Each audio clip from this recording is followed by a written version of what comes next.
Halo semuanya, perkenalkan nama saya Intan Destiara dari kelas 1E dengan nomor NPM 25106311 849. Pada kesempatan kali ini, saya akan mempresentasikan tugas UAS mata kuliah dasar-dasar ilmu sosial dengan memilih dua ilmu sosial, yaitu ilmu hukum dan ilmu politik. Pengertian, maksud, dan tujuan. Ilmu hukum. Pengertian ilmu hukum adalah ilmu yang mempelajari aturan, norma, dan prinsip yang mengatur kehidupan masyarakat. Ilmu ini bertujuan menciptakan ketertiban keadilan, serta memastikan setiap orang menjalankan hak dan kewajiban sesuai ketentuan yang berlaku. Tujuan ilmu hukum yang pertama adalah mewujudkan ketertiban dalam masyarakat, kedua, melindungi hak dan kepentingan warga negara. Ketiga, menyelesaikan konflik melalui mekanisme yang sah. Keempat, memberikan kepastian hukum bagi masyarakat dan pemerintah.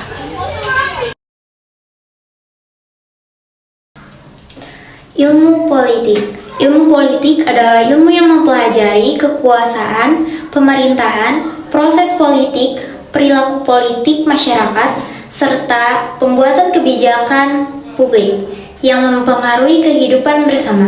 Tujuan ilmu politik yang pertama, memahami bagaimana kekuasaan dijalankan dalam negara. Kedua, menganalisis kebijakan publik dan dampaknya. Ketiga, mendorong terwujudnya sistem pemerintahan yang efektif, demokratis, dan akuntabel. Keempat, menjadi dasar ilmiah dalam pembuatan kebijakan publik yang adil. Contoh kasus, analisis, solusi, kesimpulan. Ilmu hukum.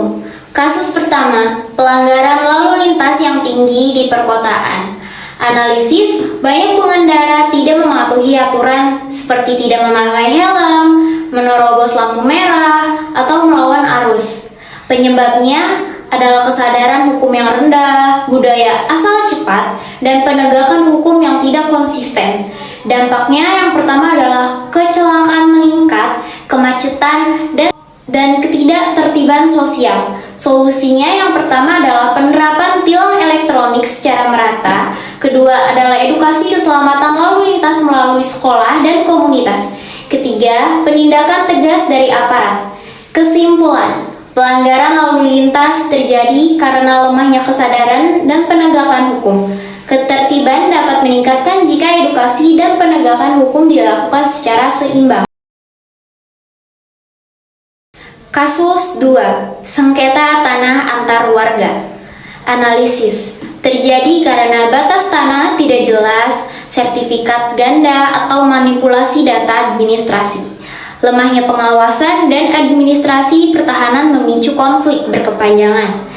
Dampaknya adalah perpecahan antar warga, ketidakpastian hukum, bahkan kekerasan. Solusi yang pertama adalah digitalisasi sertifikat tanah dan peta batas wilayah oleh BPN.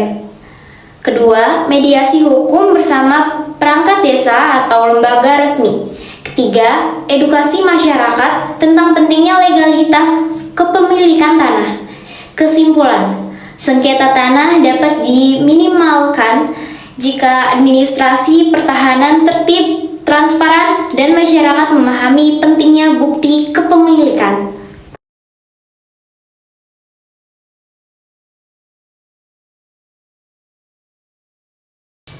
Ilmu politik. Kasus pertama, rendahnya partisipasi politik anak muda.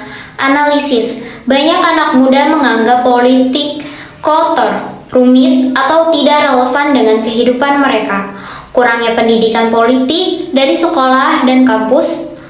Dampaknya adalah anak muda kurang terlibat dalam pemilu dan pembuatan kebijakan. Solusinya, pendidikan politik sejak SMA, kuliah dengan metode menarik, membuka ruang diskusi publik yang melibatkan pemuda.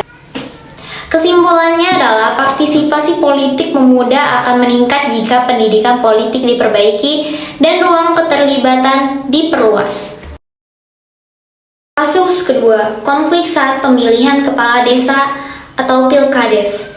Analisis, Polarisasi antar pendukung sering memicu keributan dan terjadinya perpecahan di masyarakat desa.